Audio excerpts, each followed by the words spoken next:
Nearly 7 miles below the surface, the pressure is strong enough to crush steel. No sunlight reaches this depth. Temperatures hover just above freezing. The ocean becomes completely still. And yet, humans have descended here, into a place where almost nothing was expected to survive. And what they found? Welcome to Poseidon's depths, where the unseen world beneath the ocean is explored through science, history, and discovery. Today, we descend to the deepest place on Earth, a place defined not by distance, but by pressure, darkness, and time. So where exactly is the deepest place on Earth, and how deep does it go? The answer lies in the western Pacific Ocean. Far from major continents, beyond the familiar routes of shipping and weather systems, east and south of the Mariana Islands, the seafloor begins to change. It does not rise into mountains. It does not level into plains. It bends, slowly at first, then more sharply, until it curves downward into a vast crescent-shaped depression carved into the Earth's crust. This is the Mariana Trench, a feature stretching more than 2,500 kilometers, formed over tens of millions of years as the Pacific Plate is forced beneath the smaller Mariana Plate. The movement is almost imperceptible, just a few centimeters each year. But over geological time, it has created the deepest boundary on the planet. At its lowest point lies a narrow, isolated valley known as Challenger Deep. It sits roughly 200 to 300 kilometers southwest of Guam, far from land, far from light, far from any natural reference point. Modern measurements place its depth between 10,900 and 10,984 meters below sea level. Numbers alone struggle to convey that scale. So imagine this. Take Mount Everest, the tallest mountain on Earth, and lower it into the trench. Its summit would not break the surface. It would remain more than a kilometer underwater, lost beneath layers of pressure and darkness. At this depth, the ocean behaves differently. Pressure exceeds 1,000 times that at sea level, over 1,090 atmospheres. Every square centimeter is subjected to a force equivalent to the weight of a small vehicle. Water is no longer just a surrounding medium. It becomes mass. It becomes load. It becomes something that presses inward from every direction at once. There is no sunlight here, not even light, none at all. There is no weather, no tides you can feel, no sense of surface conditions far above, only depth. A narrow valley cut into the deepest fracture of Earth's outer shell, a place so distant from the surface world that for most of human history, it might as well not have existed. The question is no longer where it is, it's whether anything, human or otherwise, can truly reach a place like this and return. In 1960, that question was tested. Swiss oceanographer Jacques Piccard and U.S. Navy Lieutenant Don Walsh entered a vessel built for a single purpose, to go down. The bathyscaphe Trieste. It was not designed for speed. It was not built for maneuvering or exploration in the conventional sense. It was built to descend and to survive the descent. Suspended beneath a gasoline-filled float was a steel pressure sphere just over 2 meters wide, barely large enough for 2 people to sit side by side. The sphere was their entire world. Everything outside it would soon become uninhabitable. They sealed the hatch and began to sink. At first, the ocean held its color. Blue water surrounded them, shifting softly in the light, but as the minutes passed, that color began to fade. Blue turned to gray, gray to darkness. By the time they reached deeper waters, there was no external reference left. No horizon, no sense of direction, only depth. The descent stretched on for nearly 5 hours. There was no sensation of speed. Past 3,000 meters, 6,000, 9,000. With each passing layer, the pressure outside increased, building toward levels no unprotected material could withstand. At depths beyond 9,000 meters, the force pressing against the hull exceeded 1,000 atmospheres, more than enough to collapse steel. Then, a sound.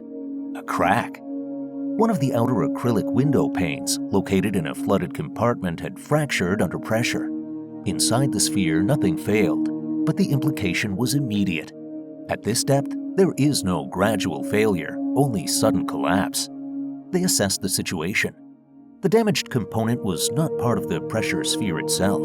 Their immediate safety remained intact. They continued. the descent resumed. Minutes passed. Then, slowly the instruments began to change. The echo sounder returned a signal. The bottom was close. After nearly 5 hours, the Trieste reached Challenger Deep. It did not strike the seafloor. It settled gently above it, disturbing a fine layer of sediment that rose like dust in still air. A cloud formed. There was no current to carry it away. They had arrived at the deepest known point on Earth.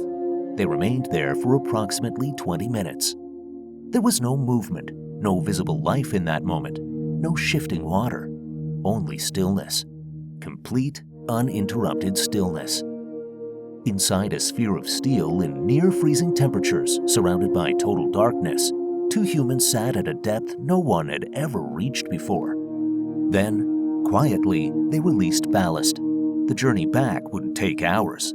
But the question had already been answered.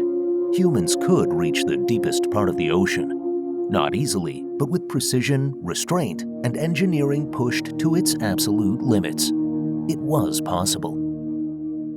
But why did it take more than 50 years for humans to return? The answer lies in difficulty. In 2012, filmmaker and explorer James Cameron descended alone. His vessel, the Deep-Sea Challenger, was designed specifically for full ocean depth exploration. Unlike Trieste, it was vertical, compact, engineered for control. The descent took just over 2.5 hours. He reached the bottom alone, the first person ever to do so. There, he spent several hours collecting samples, filming, and documenting a place that had only been briefly visited before. Years later, explorer Victor Vescovo expanded what was possible. Using the DSV limiting factor, he conducted multiple dives to Challenger Deep. Not once, but repeatedly. Each dive refined measurements, improved mapping, extended human presence. What had once been a single historic descent became a repeatable process. But what could survive at nearly 11,000 meters below the surface? For decades, the assumption was simple: very little. That assumption did not hold. The Hadal Zone, depths below 6,000 meters, supports life uniquely adapted to pressure, darkness, and scarcity. Amphipods move across the seafloor, small shrimp-like scavengers consuming organic material that sinks from above. One species, Hirondelia gigas, has been observed at the deepest parts of the trench itself. Higher in the trench, another form appears: the Mariana snailfish, Pseudeloperis swirii, a soft-bodied fish lacking rigid structures that would collapse under pressure. Its biology is adjusted at the molecular level, stabilized by compounds that allow proteins to function under extreme compression. It exists near the upper limits of what a fish can endure. Below it, microbial life dominates. Bacteria and archaea process organic matter that settles into the trench. They operate slowly but continuously, driving nutrient cycles in total darkness. There is no sunlight here, no photosynthesis, only energy that sinks from the world above. The question is no longer whether life exists, it's how life has adapted so precisely to a place defined by extremes. Can a place this remote remain untouched? For most of history, the answer was yes. The Mariana Trench was beyond reach, too deep to influence. That is no longer true. During recent expeditions, researchers have documented plastic debris resting on the seafloor. A plastic bag, fragments, synthetic fibers, carried downward by the same processes that deliver nutrients into the trench. Even here, at nearly 11,000 meters, human presence is visible.